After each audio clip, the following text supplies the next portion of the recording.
Bienvenue dans la saison 4 du podcast Tempo Féminin. Je suis Stéphanie Genevois, fondatrice du mouvement Tempo Féminin et j'accompagne les entrepreneurs à créer un business fluide, puissant et aligné à leur propre tempo.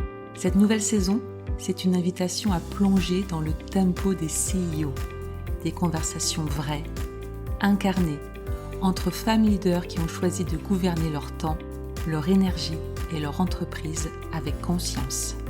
Ici, on célèbre les chemins singuliers, les rythmes choisis, les équilibres assumés. On parle stratégie, intuition, leadership et aussi un peu de magie. Parce que le mouvement Tempo Féminin, c'est la révolution calme des entrepreneurs qui transforment le monde sans s'agiter, sans s'épuiser, mais en avançant avec puissance, clarté et grâce. À travers ces interviews en live, tu découvriras des parcours inspirants de femmes qui incarnent pleinement leur tempo de CEO, chacune à leur manière. Je t'invite à te laisser inspirer par ces conversations qui célèbrent le courage d'entreprendre autrement. Bienvenue dans ton tempo féminin. Merci Stéphanie de m'inviter pour parler de tempo, et ce que je trouve extraordinaire, comme je te disais, c'est que j'avais vraiment envie de parler de ce thème-là, et en même temps, je voyais pas comment l'amener parce que ça touche à mon métier. Et en même temps, c'est pas directement le cœur de mon métier, tu vois. Ouais, c'est ça, complètement. C'est que toutes les CEO que j'ai invitées, il va y en avoir d'autres. Voilà, il y a déjà trois interviews sur mon compte. Elles ont toutes des métiers différents. Elles ont toutes des métiers différents, mais le point commun, ce sont des dirigeantes. Ce sont des entrepreneurs leaders qui prennent des décisions, qui se dirigent, et en se dirigeant, elles vont aussi faire des choix par rapport à leur rythme, à leur temps. Et là, l'éclairage que tu vas nous apporter, Émilie, toi, c'est l'éclairage du Human Design, parce que tu es la spécialiste du Human Design et tu l'utilises du coup pour toi-même, pour créer ton propre tempo. Alors, est-ce que ça a toujours été le cas? Déjà, c'était quoi ton tempo avant et quels sont les ajustements que tu as fait pour ce tempo que tu as aujourd'hui? Je m'appelle Émilie Levillain, je suis la fondatrice de la communication holistique, donc qui est finalement la communication du futur. Et moi, mon ambition, en fait, c'est que dans 10 ans, la communication holistique soit enseignée à l'université, parce que moi, j'ai vécu le marketing traditionnel. Et là, j'ai vraiment envie que non, qu'on mette, en fait, OK à la stratégie, OK à les codes de la communication, mais à un moment donné, il y a aussi l'humain. L'humain qui est là pour s'écouter, l'humain qui est là pour montrer qui il est. Et parce que finalement, dans la communication, là où tu vas vraiment créer ce switch, là où ta communication va vraiment s'enflammer, c'est quand tu es toi. Et ce que j'adore dire, c'est que rien n'est obligatoire dans ta communication, sauf t'écouter. Et j'ai même envie de dire, ne fais surtout pas comme moi pour ta communication. Parce que moi, ma communication est adaptée à qui je suis. Par exemple, tu vois, là, j'ai fait exprès de mettre ce petit haut léopard. Parce que moi, j'aime le léopard. Mais peut-être que toi, tu le détestes. Peut-être que toi, c'est le rouge que tu as adoré, le rose, mais vas-y. En fait, utilise ce que tu aimes, ce qui fait partie de toi, ce qui fait partie de ta vie, et viens comme l'amplifier, viens le magnifier en fait dans ta communication. Et c'est ça qui va te rendre unique, inimitable, et oui, qui va créer ce match en fait avec tes clients. Ouais. Et ça part de toi. Ouais, ça part de toi. Tu vois, c'est vraiment ça, la com part de toi. Et le tempo, c'est ça aussi. Le tempo, avant tout, diriger une entreprise, c'est ne pas appliquer B.A.-ba ce qu'on apprend par l'extérieur, ce qu'on voit qui marche peut-être pour les autres, mais vraiment partir de soi aussi. Et quel est ton tempo actuel, du coup, Émilie? Je trouve intéressant aussi de rebondir sur la question que tu m'as posée avant sur qui j'étais avant, tu vois. Oui. Parce que moi, c'est vraiment le Human Design qui m'a reconnecté à mon tempo. Donc, pour expliquer un peu le Human Design, pour celles qui ne connaissent pas, c'est une petite connaissance de soi. Et c'est basé sur plusieurs sciences comme les chakras, l'astrologie, la kabbale, le viking, la physique quantique. Enfin, c'est vraiment un mélange de plusieurs sciences. Et c'est pour moi ça qui fait toute la richesse de cet outil-là. Et donc, il y a 4 principaux types énergétiques. Il y a tout ce qui est générateur, manifesting générateur, manifestor, projecteur et réflecteur. Et finalement, pour moi, on a chacun finalement un rapport au temps différent, un rapport avec son énergie qui va être différente. Donc là, j'ai notamment parlé de mon projecteur, mais forcément, je vais faire le lien avec d'autres designs, avec d'autres types. Donc, si tu veux, nous, les projecteurs, on est très fort pour imiter les générateurs et manifesting générateurs. Sachant que eux, c'est 70% de la population. Donc, c'est eux, on va dire, qui donnent justement le tempo. C'est eux qui donnent le là. Et nous, en tant que projecteurs, ça nous demande justement de revenir à notre tempo, à notre énergie. Et c'est grâce au Human Design, en fait, que j'ai pu faire ce switch-là. Oui. Parce qu'avant, j'étais celle qui travaillait des heures et des heures et des heures, qui prenait pas soin, en fait, de soi, pas soin de son énergie, qui était vraiment dans ce faire toujours plus.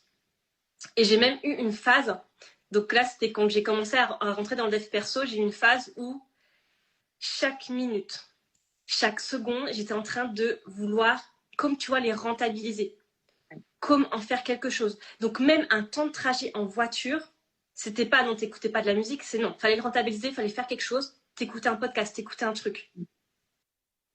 J'étais vraiment une traqueuse de temps. Ouais. Mais honnêtement, c'était horrible. C'était horrible à vivre, quoi. Tu kiffais pas. Ouais. Ah, je me reconnais tellement. Donc effectivement, vous l'aurez compris, je suis projecteur aussi. Et tu disais finalement, c'est le tempo. Toi, les manifestants, 70% de la population donne le là, donne le tempo. Moi, je dirais surtout qu'ils donnent la normale.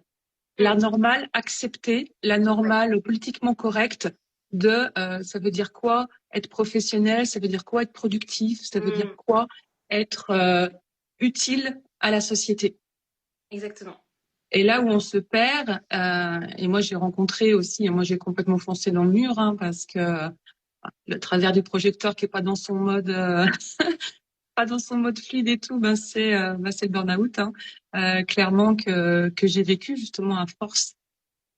Ouais, d'optimiser, ça me parle beaucoup. Tous ces trajets, moi, en train que je faisais pour aller bosser quand j'étais salariée, avec des podcasts, des formations, des vidéos, tout ça. Et ouais, chaque minute devait être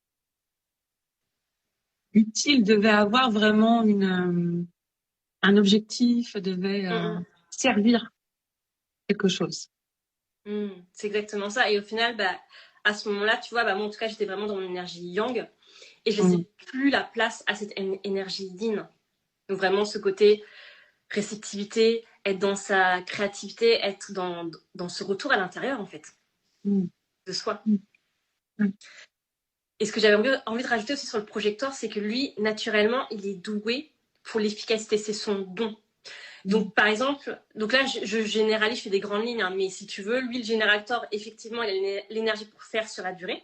Donc, lui, il peut travailler des heures et des heures si il kiffe, parce que sinon, il aura limite moins d'énergie qu'un projecteur. Et le projecteur, lui, peut-être qu'il a bossé que 1 heure ou 2 heures, mais il va abattre, entre guillemets, un travail de dingue. Et c'est vrai que quand on apprend le Human Design, souvent on dit le projecteur, lui, il travaille 1h30, 2 heures, et après il a besoin en fait de temps de pause, en fait, de temps pour se ressourcer, pour revenir à lui, revenir à son énergie, et justement, comme recréer cette énergie en lui. Alors que le générateur, c'est plus il fait quelque chose qui l'anime, plus il génère de l'énergie. Donc moi, à chaque fois, j'aime bien prendre l'exemple, tu vois, d'une voiture électrique. Moi, je me vois comme une voiture électrique. À un moment donné, il faut que je me branche, quoi. Sinon, j'avance plus. C'est clair. Et Human Design, je trouve ça vraiment intéressant parce que ça va éclairer des modes de fonctionnement, ça va permettre de mieux comprendre aussi pourquoi il y a des choses qui fonctionnent pas. Et quand on est dirigeante, qu'on veut justement faire grandir notre entreprise, on sait qu'il y a des fondamentaux. Et pourtant, certaines stratégies, certains outils, on voit que ça tient pas avec nous. Donc là, ça permet de comprendre aussi pourquoi certains outils ne sont pas adaptés pour continuer à aller chercher, trouver dans la boîte à outils. Moi, c'est vraiment ce que je propose, c'est toute cette boîte à outils organisationnelle. Quel est l'outil qui va te correspondre pour que tu crées ton propre tempo adapté à qui tu es. Donc, mieux tu te connais, mieux tu peux construire cet écosystème, cette structure dans ton entreprise. Exactement. Et c'est pour ça que, tu vois, moi, dans la communication holistique, le premier pilier, c'est en fait s'écouter soi. Et c'est ce que je partageais, tu vois, vendredi soir à ma conférence, ma première conférence Oui. En fait, quand je dis s'écouter, donc il y a s'écouter, ok, prendre des décisions alignées à toi, mais c'est aussi s'écouter si tu sens que là, à l'instant T, tu as besoin d'aller te balader. Mais va te balader en fait. Et ce que je leur ai expliqué, c'est que j'avais une fois fait un réel là-dessus où je faisais le POV. Mon chéri croit que je suis en train de me balader. Sauf que, en fait, quand je vais me balader, je vais avoir 10 idées de posts. Je vais download ma page de vente. Je vais avoir une idée d'offre. C'est là, en fait, où on connecte à notre créativité, à notre réceptivité. Et c'est là où on a l'espace pour recevoir l'information. Donc, moi, je parle de moi, me balader en nature, mais après, c'est toi trouver qu'est-ce qui vient te ressourcer, qu'est-ce qui vient stimuler ta créativité, finalement. Oui, pour que ces temps-là,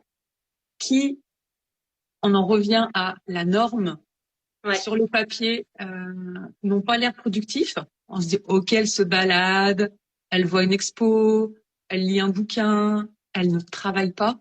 Exactement. Mais quand on est entrepreneur CEO, ces espaces-là, c'est indispensable de les mettre dans son agenda. Et tu vois, ça me rappelle, une fois, je me baladais dans ma ville à Brest et j'ai vu une galerie d'art, tu vois, avec c'était un artiste qui avait sa galerie. Et donc, je suis rentrée et je lui ai justement demandé comment il stimulait sa créativité, tu vois, comment il se nourrissait. Et bah lui, c'était ça aussi, c'était aller se balader, aller dans des lieux qui l'inspirent.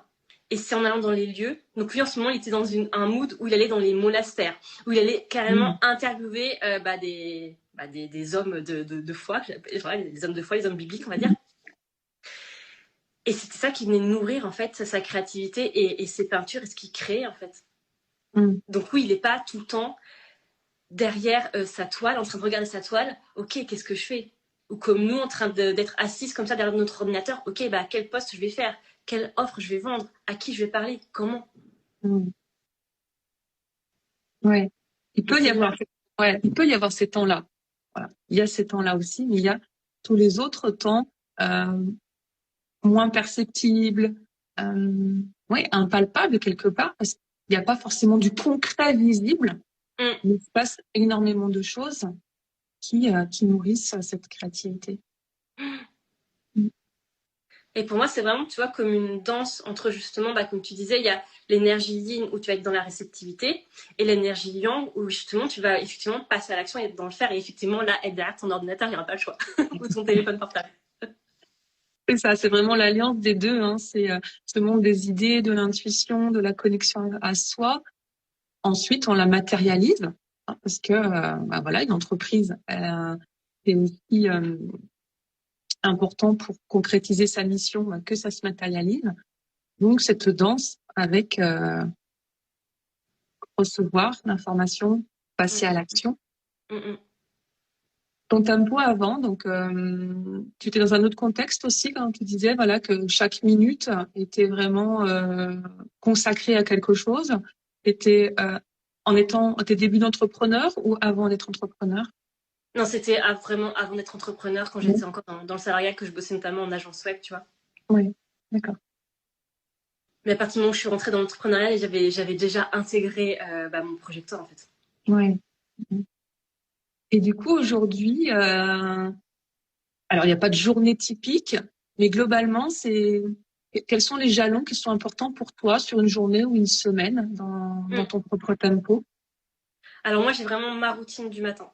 Oui. Les premières heures sont systématiquement pour moi. On doit prendre le temps de m'apprêter, prendre le temps de faire ma méditation. Ça, ma méditation, tu vois, ça va faire 4 ans maintenant où je médite tous les jours et tous les matins, justement avant de me connecter au monde, avant de me connecter sur Internet, que ce soit parler à mon chéri, je reviens dans mon corps et je médite. En général, je fais aussi du yoga.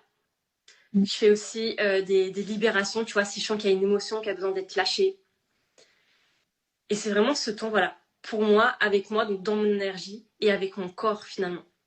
Dans cet instant présent.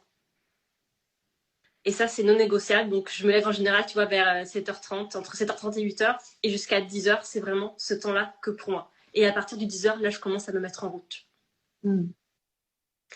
Et après, dans ma manière aussi, dans ma routine, donc c'est aussi ce que j'enseigne avec la communication holistique, c'est toujours OK. je reviens à l'intérieur. Et c'est pour ça que j'utilise aussi la méditation, le corps, moi, pour recevoir de l'information, donc pour savoir justement quel contenu je vais créer. C'est aussi une manière pour moi de me connecter à mes offres. Savoir quand mon offre, elle a envie d'être vue, de se rendre visible. Comment je vais m'habiller, comment je vais parler, quels mots je vais utiliser. Parce que pour moi, chaque offre a sa vibe, en fait, a son énergie particulière et sa manière de se montrer au monde et évidemment son rôle, son impact dans le monde. Et c'est comme ça que je me connecte à elle, en fait. Oui, tu as vraiment un espace, du coup, pour recevoir ce que l'offre a à te dire. C'est ça.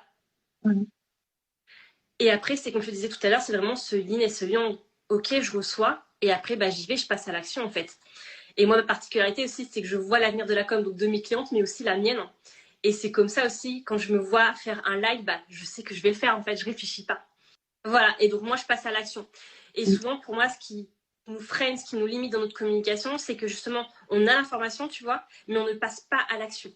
Soit parce qu'on va attendre une validation extérieure, une confirmation de je sais pas quoi, soit on va douter de nous, alors qu'on a eu l'information. Et tu vois, ça me fait penser à une cliente. Elle avait reçu l'information qu'elle allait lancer une école du féminin sacré. Et quand on est arrivé en séance, elle avait eu l'information, mais elle n'était pas passée à l'action, en fait. Alors que quand on a été en séance ensemble, on s'est rendu compte qu'elle savait déjà exactement quoi faire. Elle avait donc prévu déjà un event de conversion, donc un event pour parler de cette école-là. Elle savait exactement ce qu'elle a envie de faire. Elle savait aussi quand c'est l'école, mais elle ne passait pas à l'action, en fait. Donc ça, j'ai aussi beaucoup de clients qui sont comme ça, qui ont toutes les informations, mais qui ne viennent pas après dans la matière, dans le concret. Donc elle reste dans cette énergie ligne. Et ça, c'est un gros voleur de temps. C'est un gros voleur de temps effectivement, de pas faire confiance à ce qu'on reçoit. Et peut-être, justement, parce qu'on n'a pas été habitué non plus. On est dans un monde beaucoup dans le mental. Donc, les actions doivent être réfléchies, rationnelles, prévisibles. Même, est-ce que j'ai bien tout calculé? Est-ce que il y a le rapport, investissement, risque, tout ça. Donc, c'est beaucoup le mental. Et ça vient complètement brouiller ce qu'on peut recevoir, nous, en tant qu'entrepreneurs créatifs, qui est... c'est cette idée du vivant. Et quand le mental vient dire est-ce que c'est la bonne idée, est-ce que tu es sûr, tout ça, ça nous bloque, ça nous fige et on perd beaucoup de temps. On perd un temps précieux en n'allant pas dans l'action. Et c'est pas l'action définitive. Et c'est déjà, tu as reçu ça, vas-y, teste-le. Et le mental, il pourra venir vraiment en soutien après pour améliorer. Exactement. Parce que ça, on met pas du tout de côté le mental. Il est très bon pour aller justement voir ce qui n'a pas marché. Mais c'est bien, montre-moi ce qui n'a pas marché pour que je m'améliore et que ce soit encore mieux la première fois. Mais l'élan, en fait, c'est important pour recevoir, d'avoir ces espaces-temps aussi dans sa journée.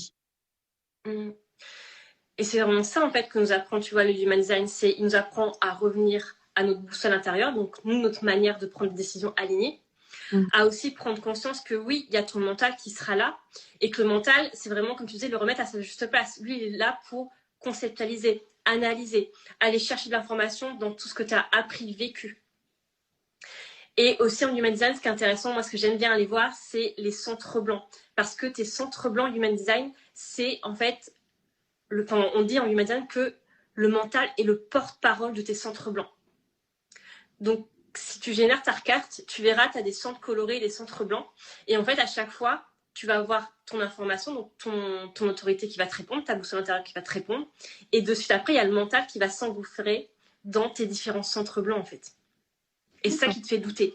Mais quand tu as cette conscience, je trouve que tu vas beaucoup plus vite à switcher finalement. Parce que tu vois ton mental s'engouffrer dans tes centres blancs. Oui, donc tu peux observer et de mieux en mieux les discours intérieurs, les histoires que tu te racontes qui vont arriver un peu toujours par les mêmes canaux. Et ce que tu racontais aussi, ça m'a fait penser à ma vidéo là que j'ai enregistrée l'autre jour où je parlais de comment j'ai manifesté ma première conférence à Brest. Parce qu'en fait, on revient à ce qu'on a dit tout à l'heure, tout est parti d'une idée. Donc cet été, j'ai reçu l'information qu'en 2026, j'allais monter sur scène. pas devant 10 ou 20 personnes, hein, devant 200, 300 personnes. Et comme j'expliquais, c'est que, en fait, c'est ok, je reçois l'information, mais c'est aussi, tu vois, pour moi, créer un lien avec cette information. Ne pas la laisser, entre guillemets, s'échapper. Ouais. C'est vraiment te dire, ok, je choisis cette direction-là, en fait. Je choisis intentionnellement d'y aller. Et comme par hasard, en fait, après, la vie va t'apporter les opportunités. Parce que si tu veux, je vais faire la version courte, hein. Mais j'étais au premier dîner Ose breton. Et il y avait Alice, Cat Designer, qui m'a dit, parce que je lui ai dit cette information que je vous ai dit avant, elle m'a dit, mais vas-y, fais-le dans ta ville, en fait, n'attends pas. Et elle m'a dit, moi, la première conférence que j'ai faite, j'ai eu que 3 personnes, en fait. Et moi, évidemment, ça m'a fait écho aussi à mon Human Design. Donc, en Human Design, j'ai la ligne 3, c'est la ligne de l'expérimentatrice. Donc, moi, j'ai besoin d'expérimenter. Expérimenter pour savoir ce qui est aligné. Expérimenter pour savoir, justement, moi, comment j'ai envie de faire ma conférence. Qu'est-ce qui est aligné pour moi. Et expérimenter aussi d'augmenter, je pense, progressivement aussi le nombre de personnes qui seront là, tu vois, pour voir comment je réagis, comment je me sens. Et du coup, tu as accéléré le temps. Et Que tu voyais en 2026, finalement. Tu t'es dit, ben oui, ça sera dans mes objectifs de 2026. C'est venu là, en octobre 2025. Exactement. Et j'ai encore suivi le même processus que je fais toujours pour ma communication. C'est de me laisser recevoir l'information. Moi, je me suis vue le 24 octobre. Je ne sais pas pourquoi, mais c'était le 24 octobre. Et effectivement, c'était complètement fou, complètement déraisonnable parce que j'ai dû l'organiser en 2 semaines. Donc, en termes de communication, clairement, c'était ultra, ultra court. Et j'ai dû aussi trouver le lieu. Donc, le lieu, j'ai eu l'idée directe. Et ce qui était extraordinaire, c'est que donc c'était un vendredi soir. Et ils m'ont dit, d'habitude, le vendredi soir, on a toujours quelque chose. Et là, comme par hasard, il n'y a rien ce vendredi-là. C'est libre. Et pareil, quelques jours avant, j'appelle ma photographe. Elle me dit, non, c'est bon, j'ai rien. Je peux venir aussi, tu vois. Donc, c'est ça aussi qui est beau, je trouve. C'est plus tu suis cette énergie yin, plus ton yang qui vient le concrétiser, plus tu aussi expérimentes ce flow, en fait. Et c'est comme si tout s'imbriquait naturellement. Même si ça paraît complètement fou, complètement déraisonnable de créer sa première conférence, tu vois, en 2 semaines. Ouais. Mais c'est là où on sort des dictats extérieurs. Finalement, de dire, non, une conférence, c'est comme ça que ça se prépare. Tu fais un rétro-planning. Il te faut au moins 3 à 6 mois parce qu'il faut contacter, il faut faire de la publicité, il faut qu'on parle de toi, il faut ceci, cela. Oui, ça peut se faire comme ça, mais ça peut se faire aussi en 15 jours. Et ça part de ton tempo intérieur, de ce mouvement, de ce feu même. Tu as vraiment ce feu sacral qui t'anime. Et on a tout, on a tout du feu, de toute façon. Mais partir de qu'est-ce qui est vraiment important, essentiel pour toi, cette mission, ce message que tu veux passer. Que oui, il y a la vision à moyen et long terme. Et à un moment donné, parce que c'est posé dans la vision, et tu l'as dit, tu as pris cette intention ferme de oui, je serai en conférence en 2026. Et à partir du moment où ça s'est posé, la ligne de temps, elle se fractionne derrière. Exactement. La ligne de temps, et c'est ça qui est magique avec le tempo, c'est qu'une fois que l'intention elle est posée fermement, attends-toi parce que ça arrive beaucoup plus vite. Et c'est vivant, et c'est joyeux, et c'est super. Félicitations, Émilie, pour cette première conférence. Yes. Je célèbre avec toi. Merci. Et en plus, tu vois, dans cette conférence-là, en fait, justement, on a été planifier leur communication pour la fin de l'année. Mais chez moi, on fait de la communication holistique. On ne fait pas comme tout le monde. En fait, elles ont planifié leur communication justement en allant dans le corps. Elles se sont laissées recevoir les informations, recevoir, ok, qu'est-ce qui va se passer en novembre? Quelle est l'énergie en fait du mois? Qu'est-ce que j'ai envie de vivre? Qu'est-ce que j'ai envie de ressentir au mois de novembre? De quelle offre j'ai envie de parler? À qui? Où? Et juste, tu vois, se laisser recevoir ces informations-là. Donc, ça leur a permis à la fois de upgrader ce qu'elles avaient déjà, tu vois, prévu, et à la fois s'ouvrir à d'autres idées, tu vois. Et ce qu'on a fait aussi avant, ce que j'aime faire, c'est vraiment se connecter à cette femme leader, cette femme qui est la numéro 1 de son domaine. Parce que ce que tu vas recevoir comme information va évoluer, va bouger, suivant aussi d'où tu pars, en fait, de l'intention derrière. Si tu pars de l'énergie de la petite fille ou l'énergie de la femme leader qui est la numéro 1 de son domaine, tu vas pas du tout recevoir les mêmes informations. Là, je les ai vraiment fait connecter à cette femme souveraine, cette femme puissante, cette femme qui est là pour impacter le monde, tu vois. Et c'est là où ils ont eu des informations où, ouais, il y a le côté audace qui est arrivé, en fait. Et notamment, une femme, tu vois, elle est là pour révolutionner le domaine de l'assurance, tu vois. Elle arrive à rendre simple et sexy le domaine de l'assurance, alors que souvent, les gens, ça les fait chier, tu vois, de parler ça. C'est pas un truc que tu kiffes, tu vois. Et c'était tellement beau, tu vois, à voir. On peut tout transformer effectivement. Et voilà, que ce soit la com ou tous les autres domaines d'activité d'une entreprise, finalement, tout ce qui a besoin à un moment donné d'être planifié va avoir un impact démultiplié quand on part, voilà, de cet intérieur, de soi, de ce feu. Et la planification, elle vient soutenir la mise en matière, la mise en mouvement, la concrétisation. Et là, ce qui me vient aussi, ce qui est important, je trouve, à poser comme mot, c'est ne pas avoir peur de ce côté stratégie, ce côté planification, parce que comme tu disais, ok, on a une direction, on se laisse recevoir les informations, mais tout est mouvant, en fait. Tu vas pouvoir ajuster au fur et à mesure, c'est pas figé dans le marbre, en fait. On n'est plus dans cette communication, dans ce marketing-là, même si moi, je l'ai vécu, tu vois. En fait, justement, je me suis rendu compte que non, en fait. Et je pense notamment, tu vois, à nos amis générateurs sacral. Eux, leur sacral répond dans l'instant présent. Ils répondent oui ou non dans l'instant présent. Donc ça veut dire que peut-être qu'elles vont dire oui à quelque chose aujourd'hui, peut-être que dans un mois, ce sera non. Et c'est OK, en fait. C'est juste, tu vois, s'autoriser justement à écouter ce oui et ou ce non. Oui, la planification, elle est vraiment vivante aussi en ça qu'elle donne des références, elle donne des jalons. Ouais. Et ça va être très apaisant pour le mental. Le mental, il va dire, OK, on a quand même un plan. On a quand même un plan. En gros, elle sait où elle va. OK. Et dans ces jalons-là, après, finalement, la mise en œuvre de chaque jalon, il y a la place à toute la créativité du moment. Exactement.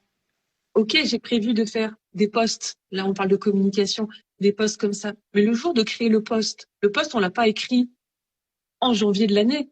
On a juste dit que tiens, je vais être plutôt là-dessus. OK. Et là, au moment d'écrire le post, on se reconnecte à cette créativité, à qu'est-ce qui se passe, à qu'est-ce que je vis aujourd'hui, qu'est-ce que mes clients vivent. Exactement. L'énergie, tu parlais du mois aussi. Moi, j'aime bien parler aussi des cycles, le cycle des saisons, où on en est soit en tant que dirigeante, où on est notre entreprise aussi dans son cycle de croissance, de quoi a besoin l'entreprise aussi à ce moment-là. Et là, on peut être pleinement créative dans le moment. Exactement. Et pour l'avoir vécu, expérimenté, plus justement tu te laisses traverser par, moi j'appelle ça l'énergie du mois, l'énergie de ton offre, plus tu vas all-in, plus justement ta communication, il y a vraiment cet effet waouh, tu vois. Ce côté, mais putain, qu'est-ce qui se passe là? Et c'est là où tu deviens, ce mot, tu vois, magnétique, un peu galvaudé, je trouve aujourd'hui, mais où t'es vu en fait. T'es vu, t'es reconnu, tu es visible, tu impactes le monde en fait. Et en étant toi. Parce que ton offre et toi, c'est toujours cette co-création. Et à chaque fois, notre offre vient magnifier en fait qui on est. Et vient nous faire passer aussi à notre next step. Chaque offre, chaque event, chaque masterclass, chaque challenge, tout ce que tu vas créer vient te faire passer à ton prochain niveau. Et en fait, souvent, tu vois, on voit ça de manière isolée. On va dire, OK, là, je vends cette offre-là, ou je propose ce challenge-là. Mais en fait, ça fait comme partie d'une big vision, d'une big picture, tu vois. Et c'est tout ça cumulé qui te permet de créer ce que tu vas créer là, en 2026, finalement. Et oui, chaque action nourrit la vision, nourrit l'ambition. Exactement. Et fait grandir aussi l'ambition et le business en même temps. Aujourd'hui, dans ton tempo, Émilie, donc tu as bien partagé que est-ce qu'il y a encore des moments un petit peu trigger, des moments où tu sens encore de la contraction et comment tu navigues un peu dans ces moments-là? Bah, très souvent, c'est comme tu disais, c'est quand je suis pas assez claire dans ma direction, dans ma stratégie et dans ma planification. De suite, mon mental est en train de paniquer en mode mais qu'est-ce qu'on fait, où on va, tu vois. Donc ça nous demande à chaque fois, ok, de revenir à cette partie-là. Et donc toujours la même chose, c'est je reviens dans mon corps et à la fois je reviens à cette part de moi qui va activer cette part de là, cette stratège en fait intuitive. Ouais, et d'où vraiment la puissance de tes routines du matin qui vont te nourrir avant même le passage à l'action. Pour ce passage à l'action hyper focus de projecteur, c'est ok, là maintenant c'est extrêmement clair et là pendant les 2-3 heures qui suivent, bam bam bam. Exactement. Ouais. Et après, je vais faire autre chose, je vais kiffer ma vie, je vais me balader, tout ça. Et quand je reviens dans une séance de travail productif, par contre, hyper focus. C'est ça. Et aussi, ce qui me venait, ce qui est important quand tu es projecteur, c'est oui, nous, on n'est pas là pour travailler 3, 4 heures, 5 heures d'affilée, en fait. On a besoin de ces temps de pause et c'est justement reconnecter à ton corps et observer des signaux. Moi, souvent, tu vois, je commence à avoir plus de mal à me concentrer. Parfois, j'ai même carrément avoir un mal de tête qui commence à arriver. Et là, c'est pour me dire, stop. Mais en général, quand j'ai le mal de tête, déjà, j'ai un peu trop tiré sur la corde, tu vois. Ouais. J'aurais dû faire une pause avant. Et pareil, toujours écouter ton corps quand tu as besoin de faire une pause. De quoi tu as besoin? Est-ce que c'est faire une méditation? Est-ce que c'est marcher? Est-ce que c'est danser? Est-ce que c'est lire un livre? Est-ce que c'est regarder ta série Netflix? Parce que tu as le droit aussi quand même. Après l'action, par contre.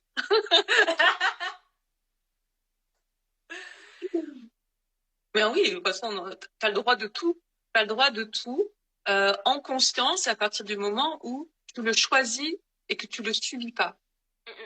Donc, c'est vrai que la série Netflix, c'est une anecdote, mais en même temps, j'aime bien parce que de la choisir pleinement en disant, OK, là, je suis focus sur mes actions et quand j'ai fini ça, je regarde un épisode plutôt que je sais ce que j'ai à faire, mais je sais pas, je doute. Alors, en attendant d'être sûr ou de recevoir l'aval de je sais pas quoi, je sais pas qui, je scrolle et je me distrais finalement sur une série, un épisode, 2 épisodes, 3 épisodes.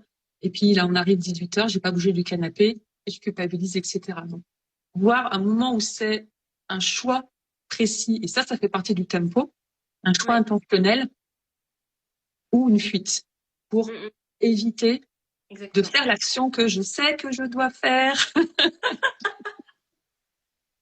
Et là, ça devient vraiment un voleur de temps. Et ce que je vais rajouter, c'est important pour le projecteur, c'est que nous, en fait, on a une aura qui est concentrée et absorbante. Donc nous, en fait, on absorbe finalement l'énergie de l'autre. Et c'est pour ça qu'on a besoin de ce temps seul avec nous-mêmes pour revenir à notre énergie. Parce que vu qu'on va absorber l'aura, l'énergie de l'autre, on va être dans son énergie, sa vibe à lui. Et quand on est seul, c'est là, ok, on revient à nous et on sait justement quelle action on doit poser. Qu'est-ce qui est aligné à nous. Parce que même si Pierre, Paul, Jacques font autre chose, on s'en fout en fait d'eux. Ouais. C'est toi qui es ce qui est aligné pour toi. Et là, je vais répéter mon mantra, c'est que rien n'est obligatoire dans ta com, sauf t'écouter.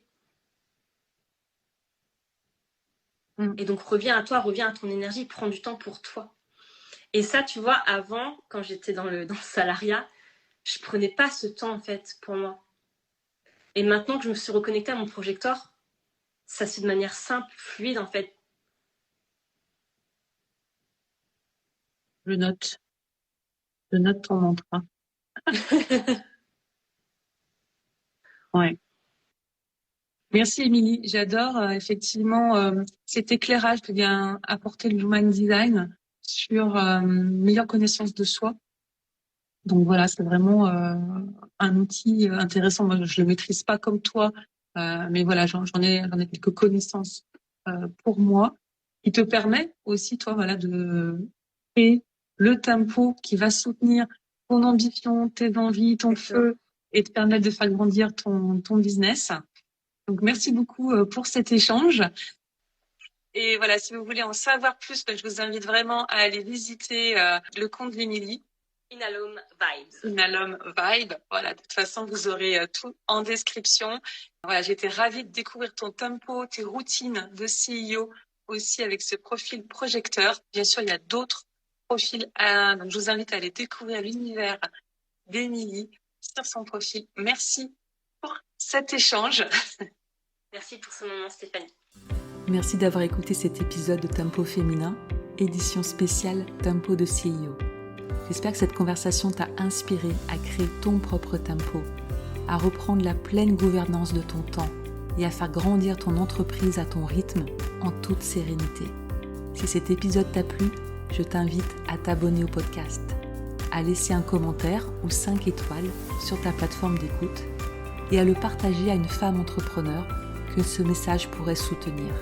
Et pour rejoindre le mouvement Tempo Féminin, suis-moi sur Instagram @tempoféminin pour ne manquer aucun live ni aucune ressource pour t'aider à incarner ton tempo de CEO.